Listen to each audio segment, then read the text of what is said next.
उत्तर प्रदेश में SIR form submit करने की डेट 11 दिसंबर तक थी।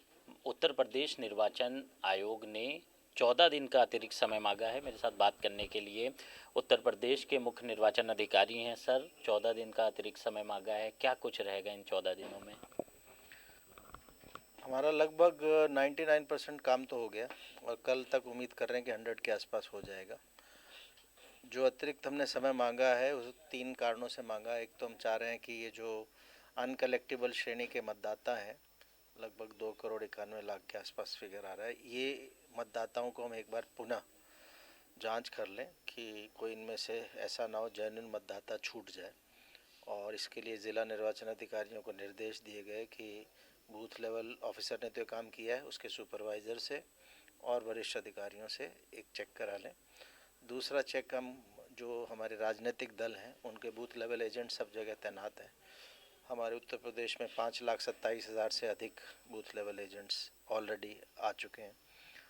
उनको बैठकें चल रही हैं इस समय हमारी हर बूथ पे। जैसे जैसे काम होता जा रहा है बूथ लेवल ऑफिसर और बूथ लेवल एजेंट्स ये बैठ रहे हैं और बूथ लेवल ऑफिसर्स को काम दिया गया कि वो सूची बना के इनको उपलब्ध करा दें कि कौन से लोग आप कैसे हैं जिनको मृतक पाया आपने या स्थायी रूप से स्थानांतरित पाया या ये पाया कि वो पहले से उनका नाम दर्ज है।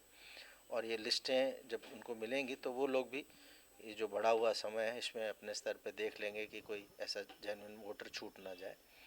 और साथ ही साथ हम लोग ये जो समय मिलेगा इसमें मैपिंग अपनी बढ़ाएंगे।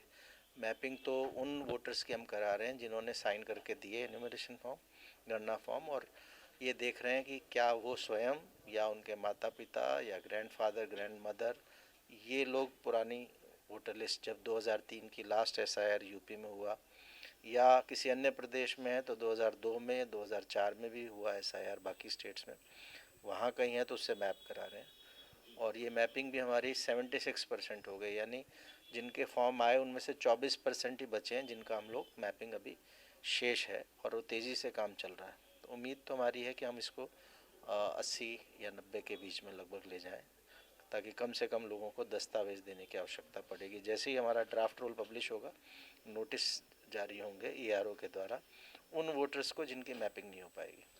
सर, जो वोटर 2003 में अगर उनके परिवार के किसी भी सदस्य का 2003 या 4 में नाम नहीं है किसी भी स्टेट में, तो ऐसे लोगों के लिए क्या रहेगा?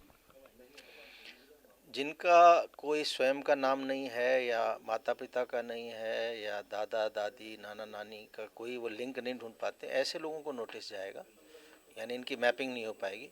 और नोटिस देने के बाद एक भारत निर्वाचन आयोग ने दस्तावेज़ों की एक सूची दी है, उसमें से कोई एक दस्तावेज वो अपना या एज़ पर ईआरओज़ रिक्वायरमेंट, क्योंकि उसको संतुष्ट होना है कि ये जो वोटर है ये भारत का नागरिक है, 18 साल से ऊपर का है, इस क्षेत्र जहाँ का वोटर बनना चाहता है यहाँ का सामान्य रूप से निवासी है, तो उन डॉक्यूमेंट्स की हेल्प से उसको सेटिस्फाई करना है ईआरओ को। सर, ड्राफ्ट लिस्ट 16 को आने वाली थी। अगर ये 14 दिन का समय अतिरिक्त आपको मिलता है, फिर ड्राफ्ट लिस्ट की क्या डेट?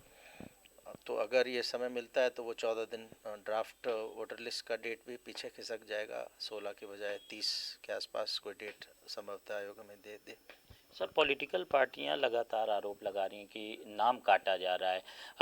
जो निर्वाचन आयोग का डेटा है उसके हिसाब से बहुत से ऐसे लोग हैं जो जिनकी मृत्यु हो गई है, तो उनका भी उन लोगों को भी चिन्हित किया गया है। तो जो पॉलिटिकल पार्टियां कह रही हैं कि नाम काटा गया, उसके लिए देखिए ये जो हमने समय मांगा है और जो लिस्टें दी जा रही है राजनीतिक दलों के बूथ लेवल एजेंट्स को इसी वजह से दी जा रही हैं कि आप स्वयं उनके लोग भी संतुष्ट हो लें कि ये जो चिन्हित लोग हैं अनकलेक्टिबल श्रेणी वाले, ये सही चिन्हीकरण हुआ है कि नहीं, जिसको मृतक या स्थानांतरित बताया जा रहा है वास्तव में है कि नहीं।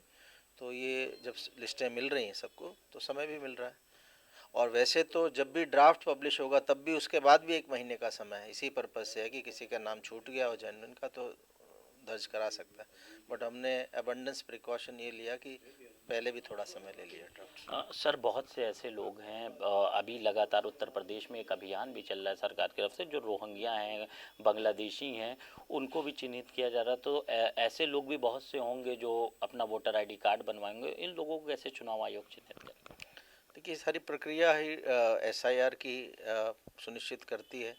मैपिंग के द्वारा ये सुनिश्चित करती है कि जो वोटर है वो पहले स्वयं था या उसके कोई पुरखों में से, माता पिता में से कोई था, और जिसका ऐसा मैपिंग नहीं है उसको डॉक्यूमेंट्स देने हैं। तो इस प्रक्रिया से ही जेन्युइन लोग जो वोटर बनने चाहिए इंडिया के, वो निकल के आएंगे वोटर लिस्ट में। एक आखिरी सवाल है सर, जो फॉर्म नंबर 6 है, फॉर्म नंबर 6 के लिए काफ़ी चुनाव आयोग उसको भी आगे तेज़ी से काम कर रहा है, तो इसमें क्या पूरा?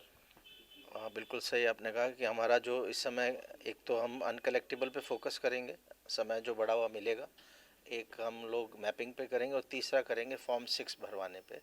यानी ऐसे लोग हैं आज भी जो वोटर लिस्ट में नाम नहीं था, जिनका 27 अक्टूबर 2025 जिसको हमने लिया फ्रीज़ करके, जिनको एन्यूमरेशन फॉर्म छापने के लिए यूज़ किया, ऐसे लोग फॉर्म 6 भर के अपना नाम वोटर लिस्ट में ला सकते हैं और इस समय फॉर्म 6 भर सकते हैं। हमने BLOs को भी फॉर्म 6 अवेलेबल कराए हैं, और हमारा ऑनलाइन जो voters.eci.gov.in पोर्टल है उस पर भी ऑनलाइन भी भर सकते हैं, उससे डाउनलोड भी कर सकते हैं। BLOs के पास भी फॉर्म है, ज़िले में हमारे जितने EROs हैं सबके पास फॉर्म दिए हैं, और उनको ये कहा है कि एक अभियान चला के अधिक से अधिक संख्या में लोगों को आप वोटर लिस्ट में लाने का प्रयास कीजिए। खासकर युवाओं को जो 1 जनवरी 2026 को पहली बार वोटर बनेंगे, 18 साल के होंगे, उनको भी टारगेट किया जाए, उनसे फॉर्म भरवाया जाए, और इस एक अवेयरनेस ज़िले में इसको फैलाया जाए। हमने राजनीतिक दलों से भी अनुरोध किया। बहुत शुक्रिया सर हमसे बात करने के लिए। मुख्य निर्वाचन अधिकारी नवदीप रिणवा थे, जिनका कहना है कि भारत निर्वाचन आयोग से 14 दिन का अतिरिक्त समय मांगा गया है। फिलहाल उत्तर प्रदेश में 99% डिजिटाइजेशन का काम पूरा हो चुका है। वीडियो जर्नलिस्ट SK वर्मा के साथ कफीलुर रहमान, भारत समाचार, लखनऊ।